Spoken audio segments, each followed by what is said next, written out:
All right, we're back here in the Bender kitchen with Mr. T. Well, not that Mr. T. It's local tea consultant Sean, Mr. T. Condon. Sean, I was staying up very late last night. Had a lot of thoughts going through my head. One of them, do you bathe in tea? You know what? You could. Now here's a funny thing. You could. Well, I think the weirder part is that I was up thinking about that last night. I was gonna go there with you, but I'm like, yeah. Yeah, I'll work with it if I have to. Okay.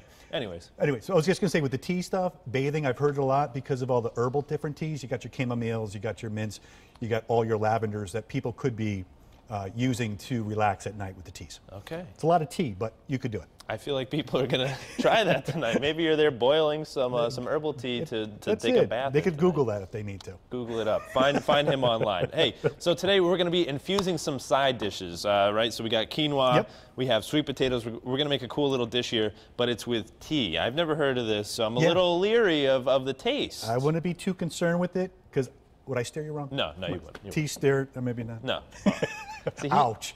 He's got all the good puns here today. All right, so how are we going to start this recipe? So first thing you want to think about is the tea you're going to use. So there's two main things you want to work with. One, it's got to be a tea you want to like and drink because whatever you use in here, you're still going to have extra. So you pick that before the recipe? Like Exactly. Should you pick the recipe or the tea first? Well, you want to work with probably the tea first to find out what you liked, and then you're going to try to work around it. Since we're in the harvest season, we've got the autumnal. Autumnal, yes, in the fall season. We're going to go with a roasted apricot chai tea. Oh, very cool. So that's what's very good. Unique. So we're using that one. And then also the second thing you want to always remember is go with the loose leaf tea. Okay, why is that? Because the loose leaf tea is much better for you because it's got the full leaf in there versus when it's cut into sizes. And mix with it becomes grounds things, and basically what they call it is tea dust when you make your tea bags from it. So it's not as much benefits from it as you could with the full loose leaf teas. Okay, so first step, pick your tea, then use loose leaf, and then from there we start by just putting it in here. Right. So the first thing you do is you're going to use the same amount of liquid you would use with any of the recipes. So with quinoa, it's a 2-to-1 ratio. Okay. So same thing. We made 2 cups of roasted chai apricot tea. We're going to put it into our here. You could do that if you'd like. I'll just help you. That's good. There we go. We did it. We did it. Teamwork. So, and here's the quinoa here. So we're just going to pour it in. We're going to let that go. We're going to give it a quick stir.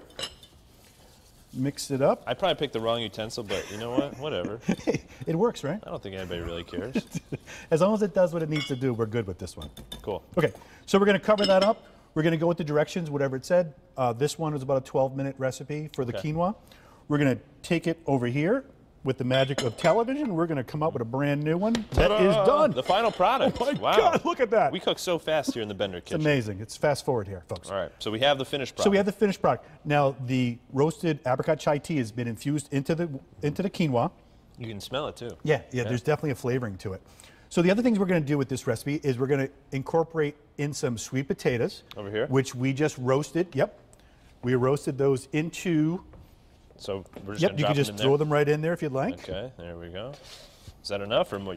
You could throw one more. We'll just make it one more. Only one more. Only one more. Don't go too crazy. Let me find one more sweet potato here, Sean. I don't want to get too wild and crazy here. Well, that's funny. My wife and I were talking the other night where it's like some of these recipes are a 1/4 cup plus a teaspoon. It's like what's that extra teaspoon? Just a quarter or a third. That's right. Yeah. And the same thing. So we've got some orange zest here. You could throw in. We have some sliced up spinach. Nice. This is pretty healthy stuff too. It's and that's what we're doing. Like, we're making sure. We're making sure it's a healthy alternative to anything else. And then we have just a little bit of orange juice you could throw in there as well to give it a little extra juice and flavoring to make a little zestiness to it. Now, would you ever put more tea on top of this? It really depends instead of the on orange juice. You could. It all depends on what you're trying to do with it. If you're trying to make it more liquidy, you can go more tea. If you're looking for more of the orange zest flavor, because we put some zest in there, that's what we went with the orange juice. Let me stick with that. Okay. Yep. And then on the top there, you could put some slivered almonds. Nice. Look at these. Got that. And there you go. And that is our finished product. We have a few more. There's a little olive oil there if you'd like to throw pour that. Yeah, a little bit of that in there. If you brought these ingredients, we might as well use them. We can't let them go to waste here. Perfect. And then we've got a little parsley on top there. Now, just so you know, all this stuff is going to be on the CT Style website. Yes. The recipe is going to be there. Absolutely. Along with the recipe. And that's the finished. And this is the product finished over product here. So I'm going to put that up here. No, I mean, we got to try this, Oh, Sean. exactly. Come on, are you kidding me? You I'm think you're going with to come you. on the show and not eat? Here we go. Thank you. We have a fresh one. Okay. We're just going to eat it out of here. I forgot the plates in the dishwasher. It's okay. That's good. I like that. You could taste the tea in there. Yep, you can taste the tea. So I didn't believe you at first. I said, hey, this might be a little I'm weird, telling you, but I like the it. infusing really helps in that. And with the rice to quinoa, if you're going to do something like sweet potatoes and you're going to boil them, you could use a nice cinnamon tea. Oh. And that's going to bring in all that like Thanksgiving flavors. Yeah. Well, so, hey, I know you have a lot of information over at your website. It's Perfect Cup of Tea. That's CUPPA.com. Head on over there for a little bit more information. Say hi to Mr. T. He pities the fool who drinks coffee. You got to get with this tea thing here. Teresa, are you a big tea fan? I like tea at nighttime. Not bad. Save us some.